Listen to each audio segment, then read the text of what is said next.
So mga tol, bukas na po magaganap ang laban ni Alex Yala sa Cincinnati Open kung saan makakalaban po niya dyan si Romanian Elena Gabriela Rossi. Sa ngayon mga tol, hindi pa alam kung anong oras yung laban ni Alex Yala. Kaya yan po ang aabangan natin. Sa press conference nga din po ni Alex Yala, makikita po ang kanyang bagong hairstyle at hindi po maiwasan na ikumpara si Alex Yala kay legend Manny Pacquiao ngayon dahil sa sobrang daming sumusuporta din kay Alex Yala ng mga Pinoy fans at talaga namang inaabangan din ang bawat laban niya. Pero para kay Alex Yala, sinabi niyang malayo pa daw ang lalakbayin niya para maabot daw ang level ni Manny Pacquiao, pero naniniwala daw siya na pareho daw sila ni Pacquiao na may kanya-kanyang natatangi at magandang katangian. Hindi nga daw niya iniisip na katulad siya ni Manny Pacquiao. Tunay daw kasing legend si Manny Pacquiao sa sports at sa tingin niya, marami daw nagawa si Manny Pacquiao para sa mga atleta upang buksan ang mga pintuan ng oportunidad. Sa kabilang banda naman mga tol, trending na naman po sa social media si former 4 Division World Champion Donnie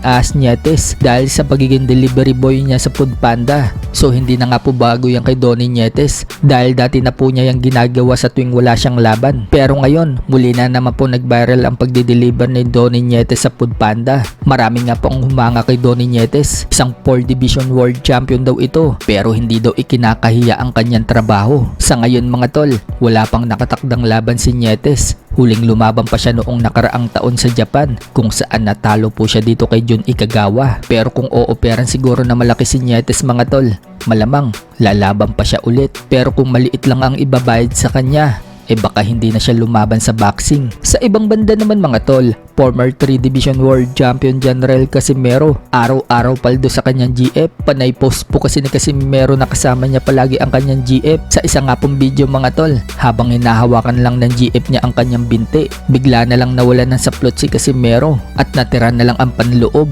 Nahawakan niya po ng kanyang GF ang junjun niya at mga hatake niya ang kanyang girlfriend. Sa live naman po ni Casimero habang naliligo siya sa bathtub na punong-puno ng bula, kasama din niya ang kanyang girlfriend. Sarap na sarap nga po si Casimero mga tol sa mga hagod dahil araw-araw kasama ni Casimero ang kanyang girlfriend. Marami nga pong paberong comment ang mga fans na mukhang manghihina daw si Casimero sa laban kapag kasama daw nito lagi ang kanyang girlfriend. Nakaka 3 times daw kasi itong si Casimero, kaya sa susunod niyang laban, baka daw mapagod agad itong si Casimero. Sa iba pang balita mga tol, Adrian Broner kumita ng $3 million sa kanyang pag-i-stream mula na makipag-team up ito sa streamer na si Dean the Great. So parang kita na po niya yan sa pagbaboxing, kaya siguro hindi pa bumabalik si Broner sa boxing dahil sa pag-stream pa lang paldo na siya agad. Samantala, malungkot na balita naman po para sa mga boxing fans sapagkat pumanaw na po itong si Prichard Colon sa edad na 33. Kinumpirma nga po yan ng kanyang ama sa social media.